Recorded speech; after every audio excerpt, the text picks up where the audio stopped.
Welcome to the Retrospect podcast, a show where people come together from different walks of life and discuss a topic from their generation's perspective. My name is Ian, and as always, I'm joined by Jason. Hello, everyone. Stoney. Hello. And we got Miranda in the studio today. Miranda's decided to join us. Can't get rid of me that easy. I'm playing. We're talking. Well, I feel like this is a big topic, and I feel like we should just because obviously the topic in question, Stoney was like, "Can we please get Miranda on? Because I feel like her opinion will be valuable here." And I was like, "Sure, that's fine." So I guess go ahead and tee us off here, Stoney. What we got? Well, we were talking about with everything happening in the world today and the television shows and everything, just about doomsday preppers.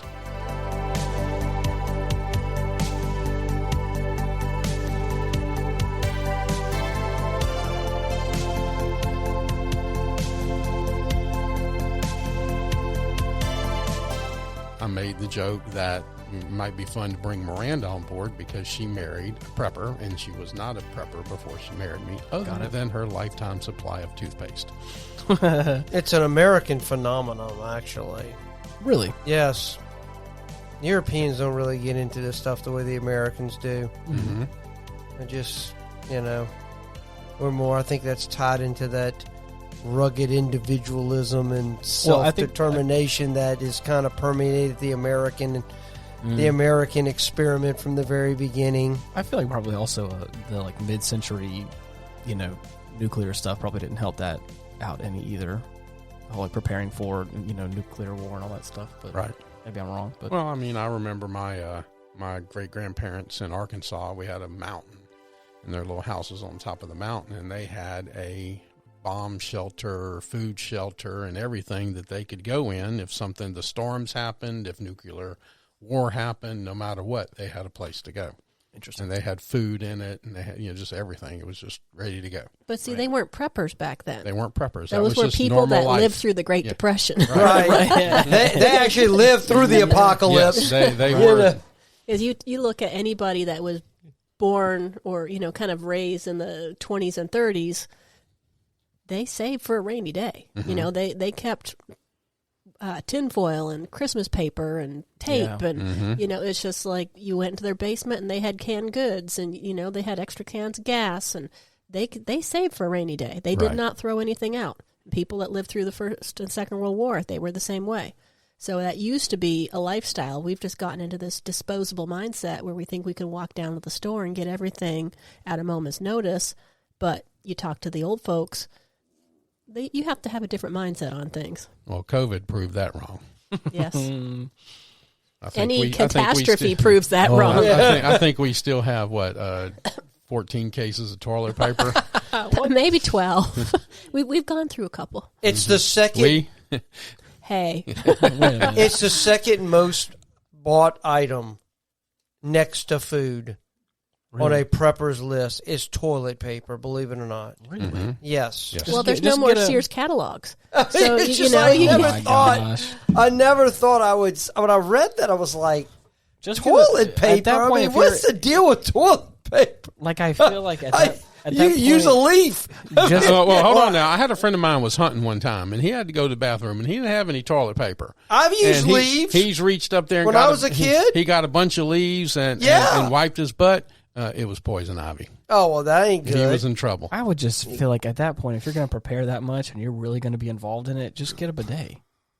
Or install a hose. At that point, I feel like it'd be. You probably won't have running water. Yeah, there won't be running water. Get a picture of water. Who knows? At that point, but that's not. If you're running through the woods, you can't really stop. I'm not talking about woods. I'm talking about. I can tell you, a bidet is not going to be on a prepper's list. No, you're right. But whenever I've gone through a catastrophe, I've always had running water. But I mean, maybe I'm not preparing right. But that's just what I'm thinking about instead of buying all that. Well, that's what this episode is for, is to help people understand that right now we live in the greatest nation in the world, and we have a lot of freedoms, and we have a lot of things that we take for granted, running water being one of them, electricity being another.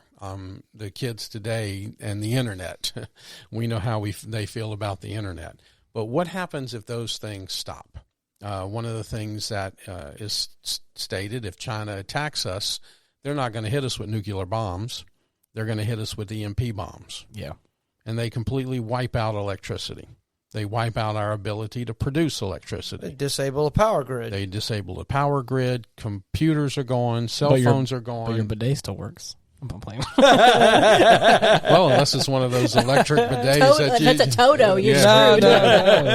No, it just works off a pipe. But the bidet won't work because all of the water processing plants and everything else is run by electricity. The pumps are run by electricity. Everything the only thing that may work in that instance is the liquid natural gas that comes through there, because that's not run by pumps. That's just run off of pressure from the ground.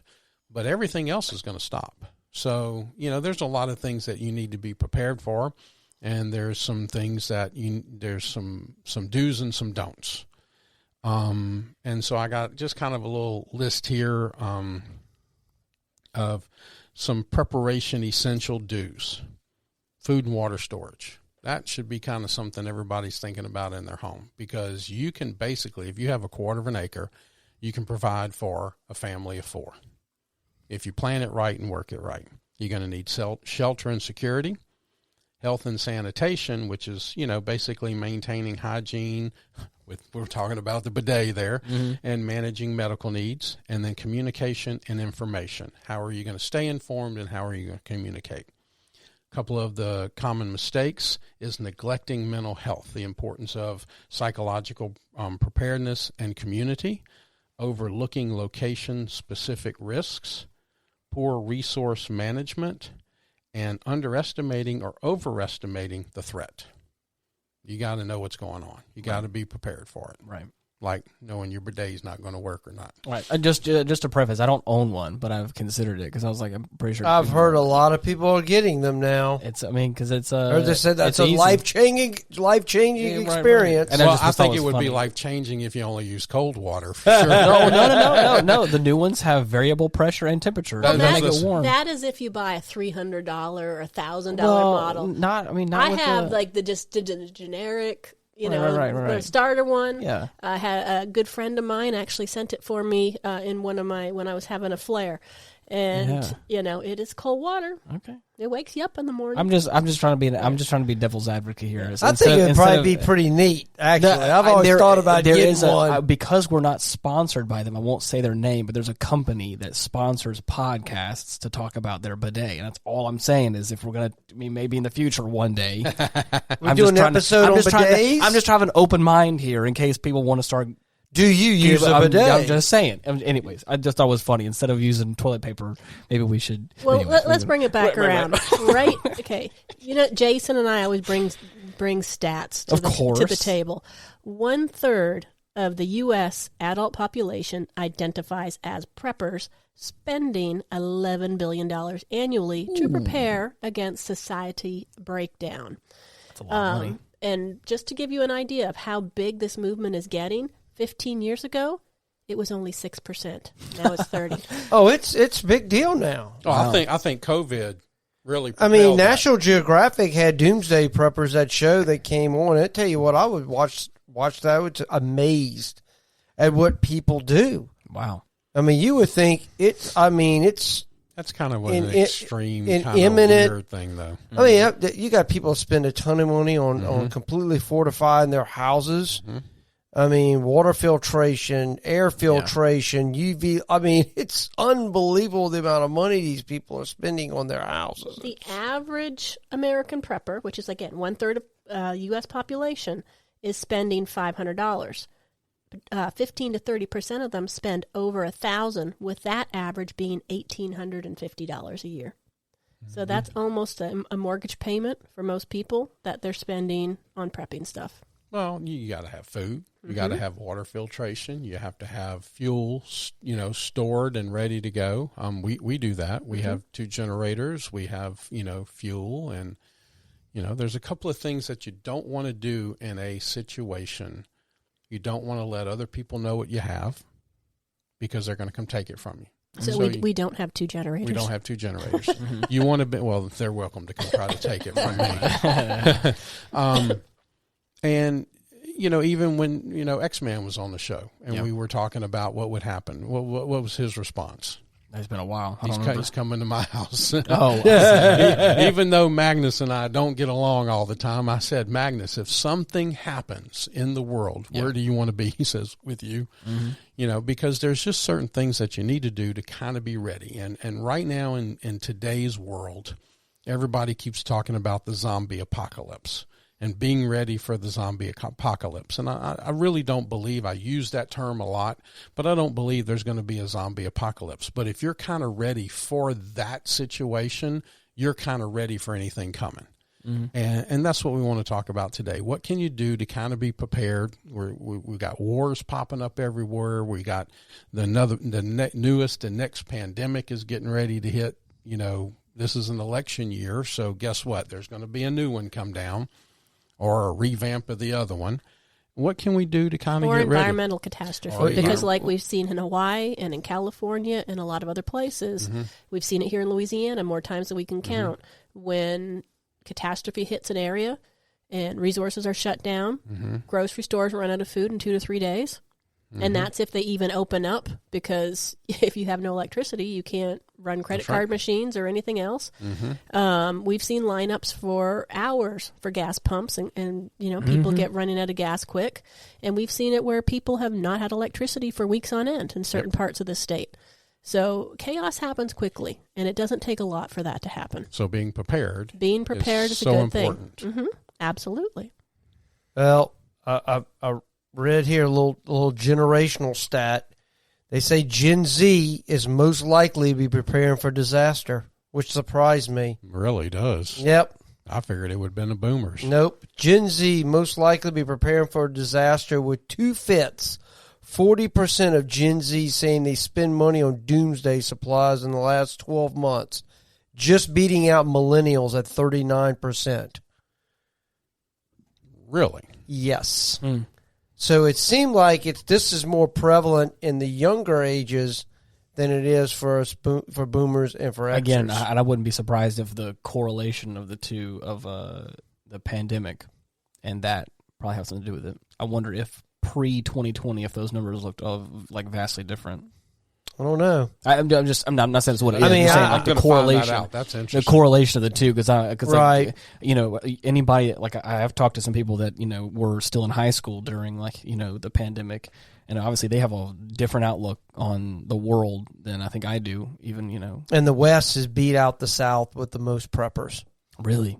Yep. That's shocking. Interesting. Very shocking. But you know what? The West has the huge LDS population, and the LDS Church as a whole, Latter-day Saints, they really push prepping. Really? And every family has a well-stocked pantry, and you know, certain things that they. But if you think about it, the South here, we're kind of ready all the time because we're so used to hurricanes. We're so used to things like that. We don't have to do as much as other people do because we're already ready. I believe that, and I wonder if that's being taken into consideration. Well, I wonder if the difference is that for hurricanes, we kind of plan a party, a hurricane party.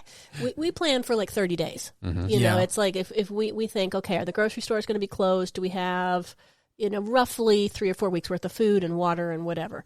So we all have 7 or 8 cases of water. You know, there's just certain things that that's what I'm saying. We're already kind of ready there. But out west, where they're really doing more doomsday type prepping, they're doing the full enchilada, where they're keeping 3 months worth of food. They've all got bug out bags. They all have, you know, 3 months of water, 3 months or more. You know, a lot of families believe it's their religious.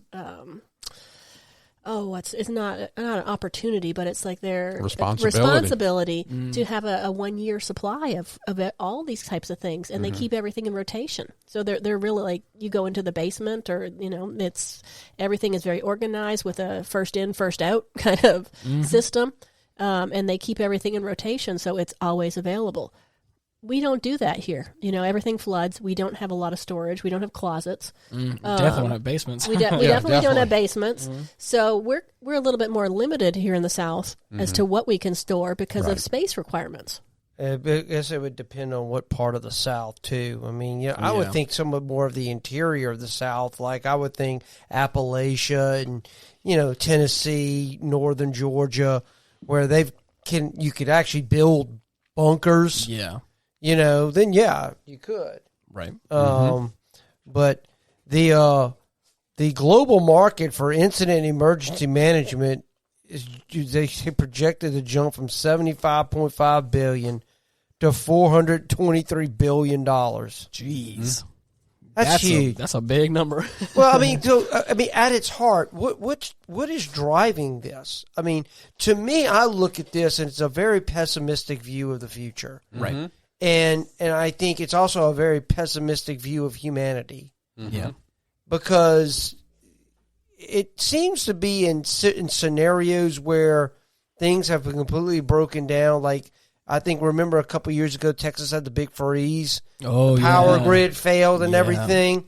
Even around here for us, what was the last? People were actually helping other people. Yeah. So I think sometimes the idea of it's all everybody for themselves type of scenario, like the Hollywood likes to kind of make it. I think it. I don't know how truthful that is. Now, depending on probably. I mean, theoretically, if you make the disaster, bad, because let's be honest, the disasters that we have encountered in the last 25, 30 years, whatever. Yeah. I mean, think of the big events, Katrina. Happened in New Orleans. What was the last big hurricane we had? Was it Ida? Was that the name of it? It came around this part of this part of the country. I think it was the last big one we had. It was a lot of heavy winds, and it was like a year or two ago. The only thing I can think of is it to me for kind of the rules to be thrown out. The disaster would have to be continental. Yes. Yeah. You know what I'm saying? Where there is no help coming. And I think once that kind of realization sets in, then I think people's worst fears, because there is no help coming. Yeah. We've got to make do, and can we do it? I believe I've said it on the show, but I feel like disasters like that bring out the best and the worst in people. They do. Yeah. But, we just have to look at previous disasters to get a good idea of what would happen. And I think it's very, like what you said, Jason, it's situational. Because we've seen in Florida hurricanes where people went and rioted the Walmarts to get a new big screen TV.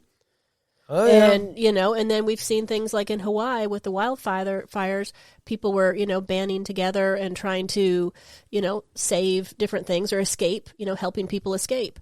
I think that what it boils down to is how global the situation is. Because if it was just an environmental catastrophe or a power grid failure, people are going to say, oh, this is temporary, let's get through it together.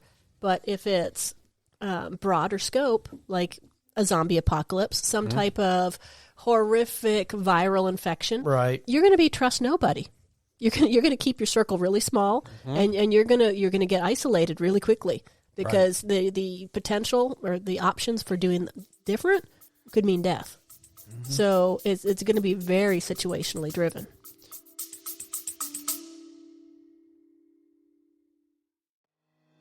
Rising anti-Semitism, new generations redefining how they connect with Jewish traditions, changing dynamics among Jews around the globe.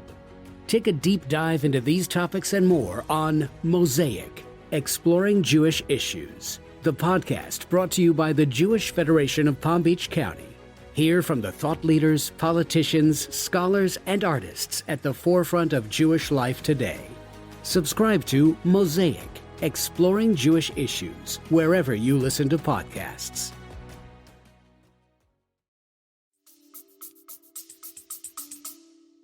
Yeah, I think probably our best chance for some sort of continental or global disaster. I think at one time people would probably think in Stoney, Miranda, it's probably nuclear. Yeah, everybody thought that, we're going to have World War III. There were movies that came out like Threads and The Day After that really showed, and be honest with you, it scared a lot of people. Right. Those movies scared a lot of people. I remember even Ronald Reagan, I remember watching that movie. It scared him to his bones of really what a nuclear war would be. Well, the people that lived through the Cold War had drills in school where you sat in the hallway and you put your textbooks on your head or you got under your desk because there was these kind of drills. Now our kids have tornado drills and other kinds of drills that they didn't have back then. But so it's shifted, but it's still. I think when you do something, it gives you at least some confidence that you're prepared, as opposed to doing nothing where you get entropy or chaos. Mm-hmm. And I think that, when I was looking at the personality profile of people that are more apt to be preppers, you get a lot of military or former military people. Mm-hmm. People that have seen the best and the worst of society. People that have seen that you can't count on the government to fix things, and you can't, or the government on a global state, even local level. It's just like when you are dropped into some of these war zones, you're on your own. And so you have to be very creative, and you're on your own devices. And I think that the people that have lived through that, and a lot of our military, they haven't necessarily been treated the best when they come home. Mm-hmm. They don't have the best benefits. They don't have the best health care. They don't have the best of a lot of things. They didn't get the best job training. They didn't get the best of stuff. So they're like, okay, if it's got to be, it's up to me. And that carries over to their families. It carries over to their loved ones. And they're just becoming prepared. They want to take those leadership skills they've had. They want to take that safety training that they've had and those survival skills that they've had and make themselves feel useful and competent in case something happens, because nobody wants to be at someone else's mercy. Mm-hmm. That's right. So what was it like for you, not being kind of a prepper, to marry somebody that was a prepper, not a over-the-top prepper, just somebody who wants to be prepared for pretty much anything that kind of comes along the way? What was your thought process on that when you found out that I was, and then COVID was happening and we started doing the ammo runs and the toilet paper runs and things like that? What was that like for you? Well, I think, because we met very, in the midst of the whole COVID situation kind of thing. And so that's changed, that is a lens that has changed everybody's view on everything. Mm-hmm. And some of the things like the toilet paper runs or food runs, where grocery stores were only open for a couple of hours a day at some points during the whole COVID thing. We had to kind of pool our resources early on and prepare. It was just like if I was getting a certain type of food, or, it was just like there was only certain things available at certain times. So I think that just kind of got us quickly into the mindset, even though it wasn't something I was used to doing. I always had a well-stocked pantry, but I didn't, I always had a case of toilet paper, but not 17 of them. It's not a bad thing. It's a bad thing when the flood happens and you start carrying out, you find out a wet case of toilet paper weighs about 80 pounds. Mm-hmm. But, I think that it's prudent in this day and age with the amount of issues that we've had with societal breakdown over different events, is to kind of prepare. And you and I have different skills. It's just like you've got a lot of tactical skills. And, I have medical skills, and, there's other people that have technical skills, like some of your friends that, are like MacGyver. They could build engines out of whatever. If a catastrophe happens, we're going to have to rely on people's innate skills to survive, because you can't pull up the YouTube video to figure out how to fix something. Right. So it's going to be, it's going to kind of be all the old farts. And that's why all these bunkers are falling apart right now, because nobody knows how to fix them. And we're going to be in that situation that it's like we're going to be relying on people's innate skill sets, because anything that's based on technology is going to fall to the wayside. And we've seen that. Yeah, think about it. How many people can, can go hunt, kill an animal, skin How about it. Start a fire? Start a fire. We talked about that in a couple of past episodes. Build a shelter. Mm-hmm. If you had to build a shelter, like you got to watch these shows that come out. Like, what's the show that I sometimes watch? I find it hilarious. Survivor. Naked and Afraid. Oh yeah. It's like, really, But I mean, there is some valuable lessons there. Sure. If you were just thrown out there and had to just make do. Well, do you know how they checked for broken bones before we invented X-rays? How? With a tuning fork. Really? Mm-hmm. Yep. I knew that one. Yep. You take a tuning fork, you bang it, and you put it on whatever bone that you figure might be broken.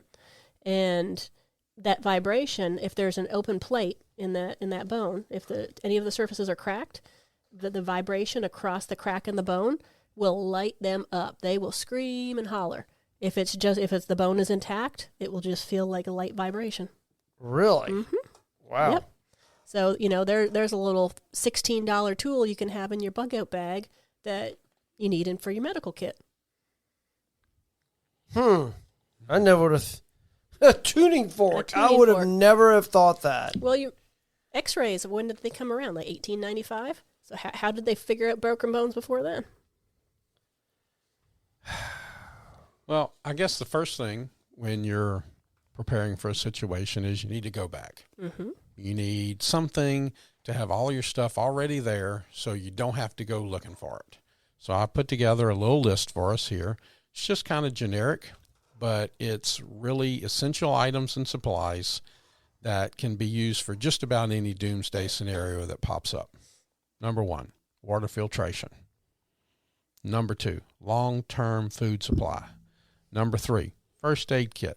Just as Hottie Dr. Miranda just said, you need to be prepared. We have a pretty extensive first aid kit already there. Multi-tools. You're going to need some tool bags for things that you're going to need to fix and things like that. A durable backpack, emergency shelter, sleeping bags, fire starting tools, some type of a solar powered charger, a hand crank radio, flashlights and lanterns, clothing and footwear. Now you got to think about where you are, where you need to go. Because if you're in the South trying to get to Colorado, or if you're going to be mobile, or if you're staying, you need footwear and clothing appropriate for where you are or where you're going. Personal hygiene kits, soap, toothbrush, toothpaste. Hey, I think we're there, huh, baby? Don't you have like a 400-year supply? I got you. And sanitary products for the ladies. That's very important just for keeping people's spirits and mindset up. When you don't have these things, people start to get depressed, and that can affect your long-term goals of staying alive. Portable cooking stove, cooking utensils, map and compass, which we talked about in a past episode. How many people can actually use a map and a compass? So you need to practice. You need to be ahead of the game. How many people even have a map these days? Right. Paracord. This is for making shelter, repairs, all kind of stuff. If you have a good tarp and some paracord, you can put together a pretty quick shelter to protect you from the rain at least. Gardening tools and seeds, depending on how long this is possibly going to be, you're going to need to be, preparing food and things like that. And most people don't realize this. A family of 4, if you plant a quarter to a half an acre right, you can supply all the food and water that the family is going to need in a quarter to half an acre.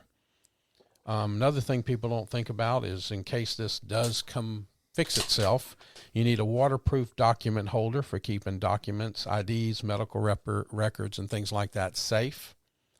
Then the big one, you need self-defense items. Depending on the legality and personal preference, pepper spray, knives, firearms, and ammunition, bows and arrows, crossbows, whatever you need. Heavy-duty trash bags you can use for sanitation, water collection, and as makeshift ponchos. Signal mirrors and whistles. Insect repellent and sunscreen is so important. Most people don't think about throwing this in there till they get in the situation and they're getting eat up or burned up by the sun. Notebook and pencils.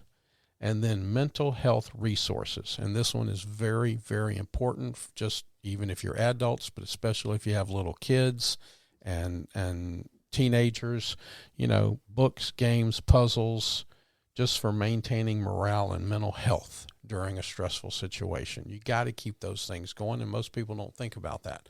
They think if I got food and water, I got everything. Not true. I'm going to add something to that list. Go for it.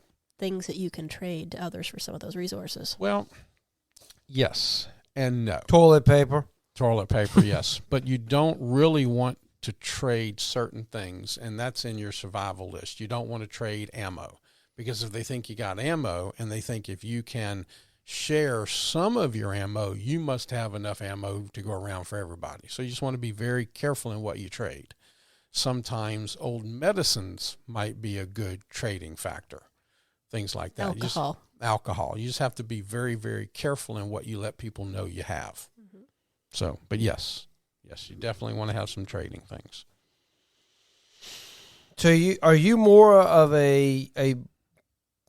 would you be one to shelter in place, or would you become nomadic? It's situational. It depends on what it is. If one of the fears, and I have a list here of some of the possible scenarios that can come up and their percentage of possibility happening, it really just depends on what that is.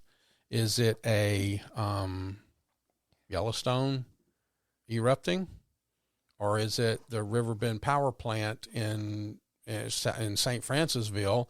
Something goes bad and it blows up. Well, you're not going to go north. You got to go right or left, but you got to get out of here because that's coming straight toward us. Is it civil unrest? Is it another pandemic? It just really depends on the situation, and you have to be prepared for both. You got to be prepared to be nomadic, and you got to be prepared to shelter in place. So what's the scenario? And if you have to move, you're not going to be able to move most of the stuff you just kept. Exactly. So I'm thinking of that list you just read off. It's okay, if I'm nomadic, I've got a backpack. That's about all I can. Do you have a backpack, or do you have a small trailer, enclosed trailer with everything in it, with a vehicle that can traverse different terrains? Now you're into the prepper mentality. So yes, you have a go bag and you have a backpack, which a lot of this stuff you can have in one or two bags. There are some other things. But then when you're thinking about self-defense, are you going to really carry, shotguns and a 10 AR-15s? Or are you going to have a couple of 22 pistols, some 10-22 pistols with a bunch of 22 ammunition, and then one strong pistol and one strong rifle? You have to really think about what your end goal is, who's going to be with you, what their capabilities are, and then where you want to go if you need to go. So what's the most likely scenario do you believe that? Well, I have a list of the top 15 things and their percentages of them happening. The top one for Louisiana is hurricanes and thunderstorms, flooding. Number 3, this is the kicker, pandemic outbreak, likely 60 to 70%. Historically, pandemics have occurred several times per century. Economic collapse. You're not going to go very far if there's an economic collapse unless you have to, find work or something, and that is a 40 to 60%. Nuclear incident. That is a 10 to 20%. Now, does that take on nuclear war, or is that just an incident like I just mentioned of Riverbend popping a valve or something? Terrorist attack, moderately likely, 30 to 50%. Depends on where you are. Cyber attacks, that is now greater than 80%. So if cyber attack comes in and hits the infrastructure, takes out the power grids, what do? Do you move or do you stay? You see what I'm saying? So you have right. All right. Another one here in Louisiana. Chemical plant explosions, moderately likely, 30 to 50%. You got to move. You can't stay in the path of the chemicals coming down, so you got to move. You got to see where the wind's blowing, where it's going, how fast it's moving, and then get the flock out of Dodge. Earthquakes. Does everybody know we're on a fault line? We're on a major fault line in Louisiana. But they still believe that's less than a 10%. Which one? I don't remember the name. I got brain damage here. We're on a fault line. You can look it up on Google. Well, I know there's a fault line through that runs through Baton Rouge. Mm-hmm. But the biggest one around here is probably the New Madrid Fault, mm-hmm. which is actually more in Missouri and Tennessee. But a lot of those, they don't realize how long they are. Right. They only have certain. Our ground is so soft, though, because Yep. we don't feel them. All right, number 10, civil unrest. This one's fallen into the moderate likely, 40 to 60%. What do you do there? You know, do you shelter in place? Or well, it depends on where you live. That's because exactly if you right. live in downtown Baton Rouge and there's civil unrest, you need to move. there's going to be people that are going to be marauding your house. Mhm. If you live, in a suburb where there's not a high walkability score, you're going to have less people that are going to be marauding your house. That's right. Number 11, solar flares and EMP attacks. Isn't there a major solar flare geared up to hit the world here this month, I believe, isn't it? And they're saying this could cause the most damage or reaction that we've ever experienced. Well, look at what happened with is it the Carrington event? The one in the turn of the century that knocked out the SOS machines? Mm-hmm. They said if that happened now, there is not a natural disaster that would beat it for what happens. Wow. Here's another one that's very site-specific. And when Miranda and I went to Las Vegas, we got to see it firsthand. Water scarcity. Scarcity. I'm sorry, scarcity.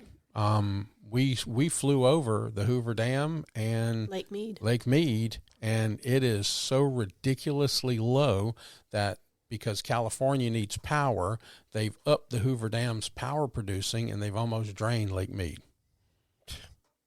Gee. So Las Vegas is now going to be out of water because they got to produce power for California. You know, and then all of a sudden, what is it? California just got hit with 15 trillion gallons of water in 2 days in rainfall. You know, so water scarcity. Sorry. Thank you, baby. Invasive species. This is highly likely, 70%. Evasive species have been a consistent issue and are likely to continue to be one. Now, when they say evasive species, we're talking like, I mean, what? I'm trying to think what. That could be like the killer bees. Mm-hmm. I mean, we already have them. Just trying to think how that would murder hornets. Yeah, well, they're there. I guess you would have to. I guess if some movie like the Swarm or something like that, where nature kind of turns against you. What was that? What movie? if there was like a biblical plague, like with all the locusts, and stuff? Because if all the greenery leaves and gets eaten, it doesn't take long for everything to be thrown into chaos. But see, we said that. What happens if these murder hornets come in and kill all of our honeybees? How do you produce food? So, climate change. Engineered food, but that's no good. That's no good. And then the 15th is volcanic eruption, super volcano. I think depending on what volcano erupts, what we're talking about. Mm-hmm. I mean, if it's a super eruption, then I think we're all screwed. If it's another Mount St. Helens, well, it'd be a lot of inconvenience. I'm surprised asteroids didn't make the list because that's on every movie that we've ever seen. Mm-hmm. Yeah, that's kind of like the big thing the top now. 15. That could be number 16 for all we know. So. I guess that's just the probability of an impact from a celestial event. It's so. But we have stuff that hits the Earth like all the time. Mm-hmm. Yeah, well, we do. I mean, it can happen. I mean, I don't want to be around if one does. Little small ones, but they come through all the time. Mm-hmm. But yeah, I mean, I don't know. Would you, if you had the ability and the financial resources, would you go buy like one of those old missile silos? I absolutely would. I was actually looking at one today on the internet. I think they about $300,000. Yep, you can get them for between $250,000 and $400,000. They come very nice. Some of them have geothermal power in them, to where as long as you can maintain the generators, you'll have power forever. And so, I mean, what do you mean keeping the generator? So what runs the generators? Steam. So you'd have to be able to keep the any repairs Yes, that would come up. You'd have to be able to fix them. Mm-hmm. But if you could do that, you got everything. They come with their own filtration systems, their own water supplies, their own water filtration, their own power, and they're huge. They were made to keep troops in them. They were made all kind of stuff. People are buying them and turning them into billionaire doomsday bug-out shelters. Timeshare bug-out shelter. Timeshare, yes. Wow. Mm-hmm. Sounds an awful lot like you're trying to reserve a place in a vault. Yeah, that's exactly what I'm talking about. Buy your space today. They're designed to withstand nuclear attacks. Right. Oh, yeah, direct. They're designed to handle it all. So, yes, I would love to have one. Be nice. Yes. So I guess now's a good time to talk about the fact that I'm starting a new business called Vault Tech, and we're going to build vaults underneath the ground. That's right. I'm going to get scientists to watch after the people and conduct experiments. Yeah. Well, we don't talk about that. On the down low. Yeah, that's what it feels like to me. So it's interesting to hear about. Yeah, basically, you need to just kind of be prepared. You need to think about things. Like the Boy Scouts, always be prepared. When the situation comes up, you need to assess the immediate danger. You need to have your plan already into place. So depending on what that danger is, we talked about who you would have with you. The joke used to be in the 80s and 90s. I've been doing this so long that there was on the interstate, there was a hotel there, and it used to be the old Hilton. And you could see anything coming in any direction. And I said, that's where we're going to meet. We're all going to meet at the Hilton. It has these huge gas generators to do the whole building. They're designed to run for years and years, even if everything else goes off. And so you got to have a plan to meet, who you're going to have meet you there. You got to have communication to talk to them, they can let you know they're coming. And then you just have to gather as much information as possible. So that's why you need your little radios. Even if the electricity goes out to a certain extent, some people are going to have generators and they're going to be pushing information out. The emergency broadcasting system, secure your supplies. Make sure you got what you need in case you have to bug out, like I said, a little bitty trailer or a big Tahoe or Suburban with everything in it that you need. All of these things could be placed into a truck or a Suburban or Tahoe or a small trailer if you needed. And have a communication plan when you're going along the way. This is, what are you going to do? I say that's a good thing even for, like around here, like we talked about before in Louisiana and like the South, anything that touches the Gulf, really, they're like, when a hurricane hits, it's good to know. It's good to establish communication with people wherever you can, because historically cell phone service around here has always just dropped off for everyone. Really, is what it seems like to me. I think there's some companies that are better than others, but regardless, you can almost guarantee that getting a text message out during a flood or a hurricane's not going to happen. So establishing communication beforehand. They make radios, right, that are extremely long distance. There's ham radios, but then you have to think about, EMPs and things like that. So you want to protect these. You want to have them in Faraday bags. You want to have them in cages or something to protect them from that EMP. And you want the other people in your group to be doing the same thing too, so that when the event's over and you pull all this out, the electronics still work in them. Right. And you can power them with the solar generators and things like that. So... And, you need to just kind of be prepared and kind of have a plan, because if you're trying to muddle through it, it's not going to work. Right. If you have a small plan, even just a small plan, it helps create a sense of confidence. The people around you, have something to rely on, and then just proceed with the plan. Right. Well, I got this chart here that says what generations are buying what. Mm-hmm. Okay. And it just kind of has a list of things. It's food and water. Everybody. Food, baby boomers at 14%, Gen X at 15%, Gen Y at 29%, and Gen Z at 27%. So it definitely goes up. But you're also younger. Okay, but you're also talking about the generations that don't know how to produce any of this. All right, I can go plant a garden tomorrow and be producing food as soon as it grows.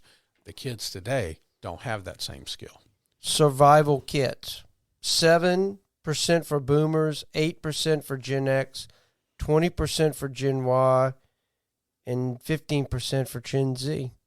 So that may be tapping into less self-sufficiency. Yes. You know, that could be reason for that. Home renovations. 4% for baby boomers, 5% for Gen X, 14% for Gen Y, and 6% for Gen Z.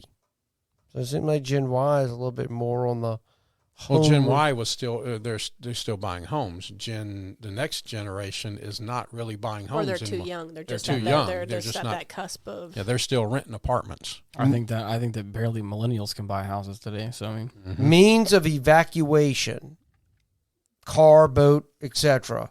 0% for baby boomers, 3% for Xers, 12% for Gen Y, and 4% for Gen Z. Okay, because the later generations have cars that can't go anywhere. It's the older generations that have four-wheel drives, trucks that actually can do something. We don't have these bullshit loaded, lifted trucks that aren't really capable of doing anything. It's the older generations that still have vehicles around that can still get somewhere. I want to know how everyone's Tesla is going to manage in the zombie No apocalypse. kidding, huh? I think the people who generally buy Teslas will probably be the first ones to probably die in a given scenario where basically everything falls apart. Medical supplies, 10% for boomers, 11% for Xers, 20% for Gen Y, and 17% for Gen Z. I think everybody kind of recognizes the fact that we got medicines, you need bandages. I think everybody was pretty equal in that one. So, toilet paper, 12% for boomers, 11% for Xers, 18% for Y, 20% for Z. Because everyone's got a poo. Stash of cash, 9% for boomers, 6% for Xers, 14% for Y, and 6% for Z. Ain't nobody got any money. So, and out west, it seems like there are more people buying survival kits, whereas in the South, more people are buying toilet paper. weird. Yeah. I don't know what the obsession with toilet paper is in the South, but it's become But again, I think we can't store it down here. It's become a hot commodity. Yeah.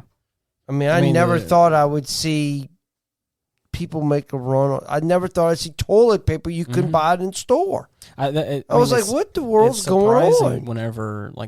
It's surprising whenever a hurricane hits. Like, the first things to go is, which I don't understand why, is toilet paper and bread.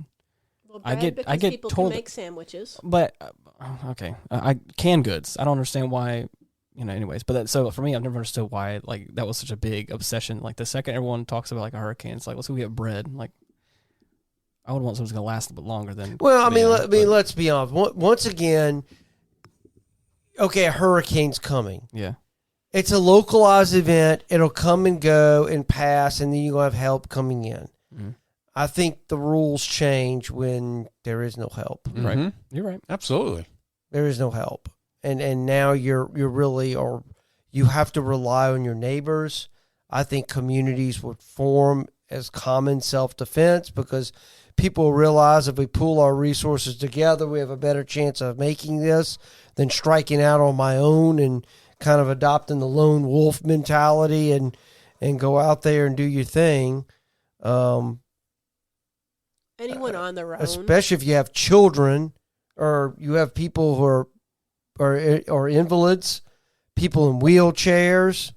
The fact of the matter is, they're going to get left behind. Yes, they'll get left behind. Yes, or get you killed. Right. So I know it's kind of people don't think about that, but yeah. Or pets. Pets. More than 3/4 of Americans have pets. in what do you do these with type your of pet? situations. What do you do with Depends your pet? on the pet. It depends on again. It comes down to is it a dog that can be quiet and understands situational awareness, or is it a dog that's going to yelp every time it hears a noise? If it's going to yelp every time he hears a noise, you can't take it with you. He's like, oh, But if Fido. It's like, Fido, you got to stay. See you later. Good luck to you. Pretty much. Wish you the best. It's sad. Yeah, I mean, you because gotta look at each situation. I could tell it would be devastating for me if I had to leave my pet behind. Mm-hmm. I would just be devastated by that. Yeah. But these are things people need to think about. Mm-hmm. There's a lot of things, there's a lot of things. And that's why, the 1/3 of Americans that are sitting down and, asking themselves these hard questions, what would I do if, that's the $1 million question.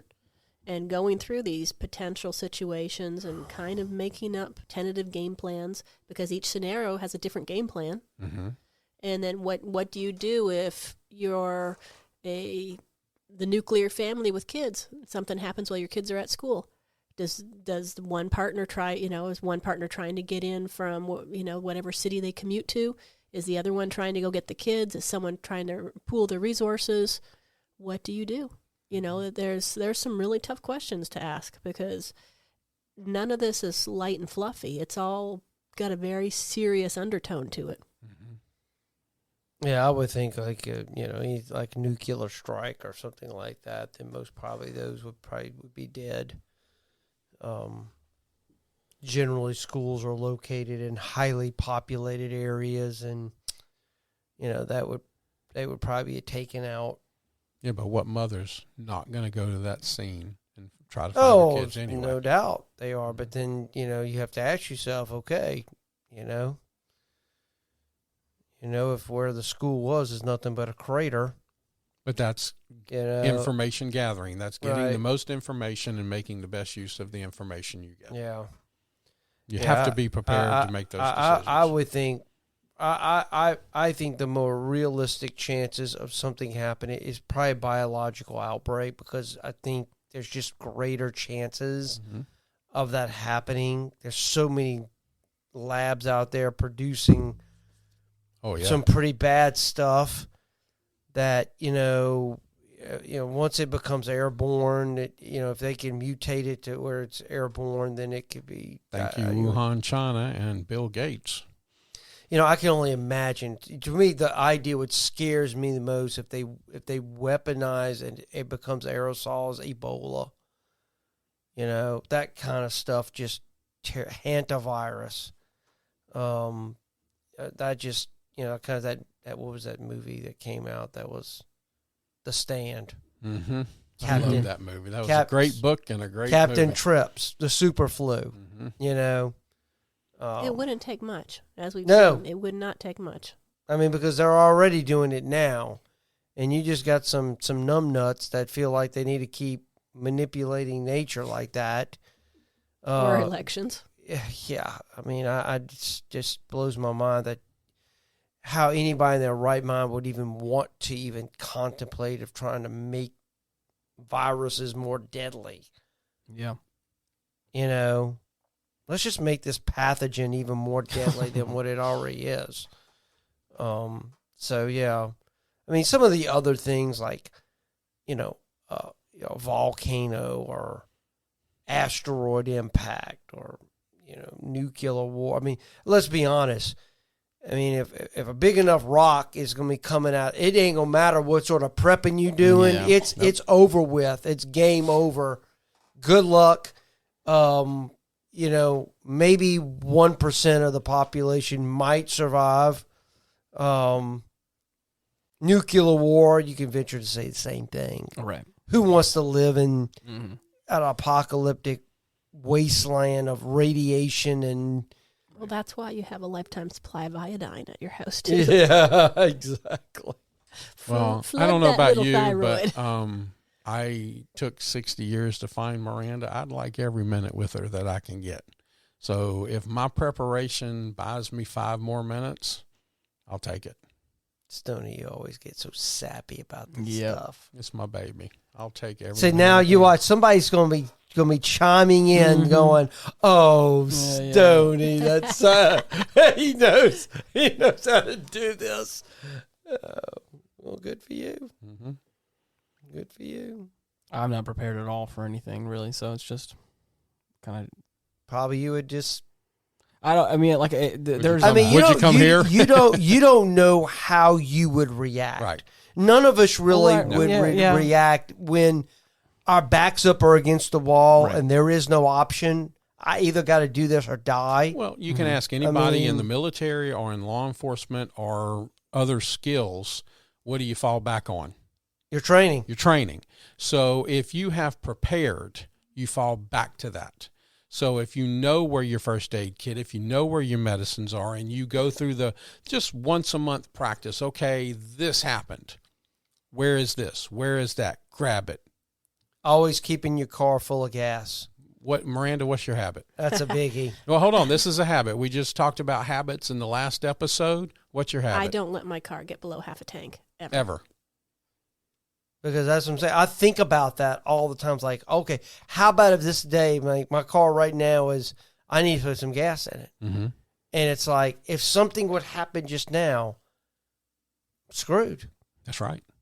Right. And that's okay for me a little bit. I mean, like it's mostly just, I don't really have a lot of stuff. I don't really have, I have my routines in life. And if all of a sudden, like right now, drop of a hat, chaos was to ensue, I'll be like, I'll find a way. It's all good. I don't really have a whole lot. So I'm like, yeah, but what if something happened where you're out here and Mallory is over on the far side of town where she works? What would you do? You couldn't get a hold of her. You couldn't get a hold of her on the phone. Right. Because phone's down. Right. The highway's locked up. You can't go anywhere. So unless you're walking, there's some checks and balances we have in place, to make sure. But like when it comes to like preparing things, like obviously I don't really have a home of my own, so I mean I can't really. But you would commandeer that house. Oh, you're right. You would commandeer that house. And I'm not trying to say like I don't think about this sort of stuff, or I don't really care. What I'm trying to say is like as of right now, you guys are talking about like if chaos was to ensue, you have some checks and balances. I do as well, but like I don't have a whole lot of equipment or things that I will prepare. Well, you could start with the basics. You could have a decent go bag for you and Mallory. Right. You could have a home defense shotgun with a couple boxes of shells, and you could have a water filtration. Saw the barrel off. Mm-hmm. Make it short.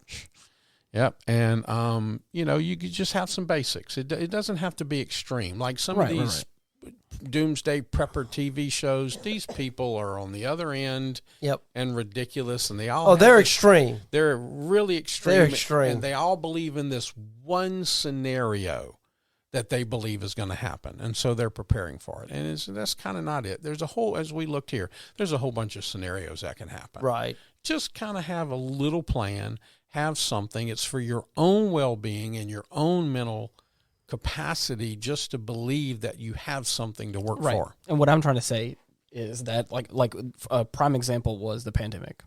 There was a point in time where all of a sudden it was hearsay. We're all talking about it. I got some things. I made sure I was prepared, and then all of a sudden the world shut down, and I was okay. But I mean, like I didn't go crazy about it. I didn't have I do have some things in place, but like obviously I didn't know how long we're going to be stuck for, and it was a lot longer than we thought it was. Mm-hmm.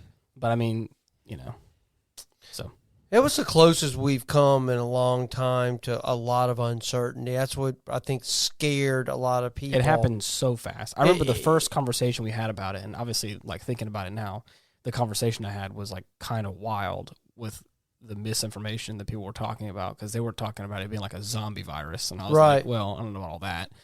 And then before you know it, all of a sudden it's like, we have to shut down like your place of work, and now you're not going to be able to work for who knows how long.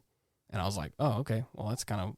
You know what, I'm going to tell you, it's funny that you say that. There's one thing I heard just people talking about during that, when things were shut down and there were only certain people working. Yeah.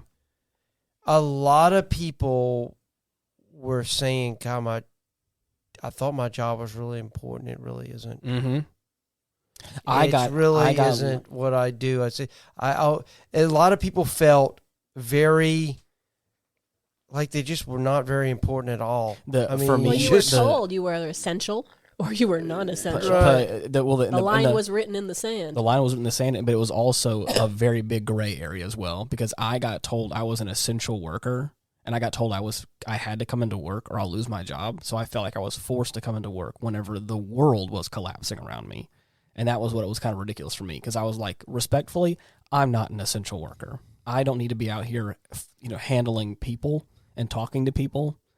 That's not me right now. And of course I was like, and I sat down with my manager at one point in time and I was like, so when are we shutting this thing down? Because this is kind of reckless, the fact that we're still quote unquote essential workers. This is ridiculous. And this was where?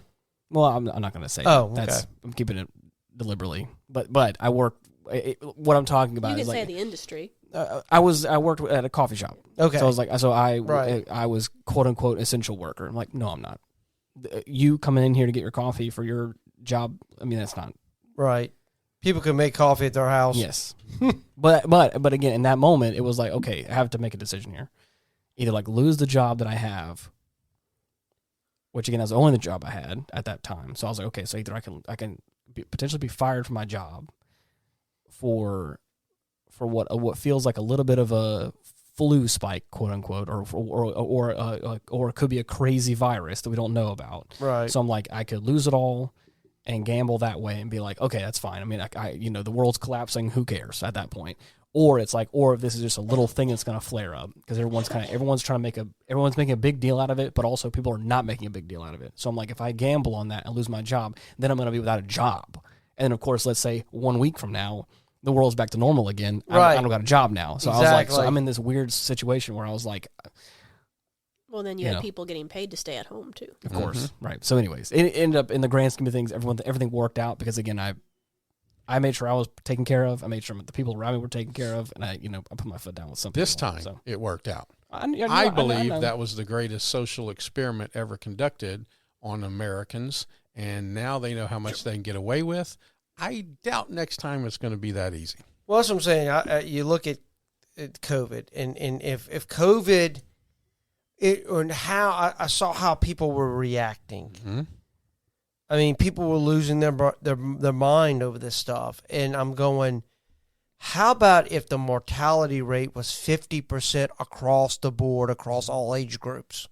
Well, it was what would have happened? It was half as much as what the flu was, wasn't it? I mean, it was nothing. It was nothing. Well, it was because it was an unknown. That's what people got scared. It was unknown. Nobody knew what this thing was. And, of course, that plays upon the darkest recesses of our minds. Right. It taps into that fear of, what if this is something that we're on the cusp of something.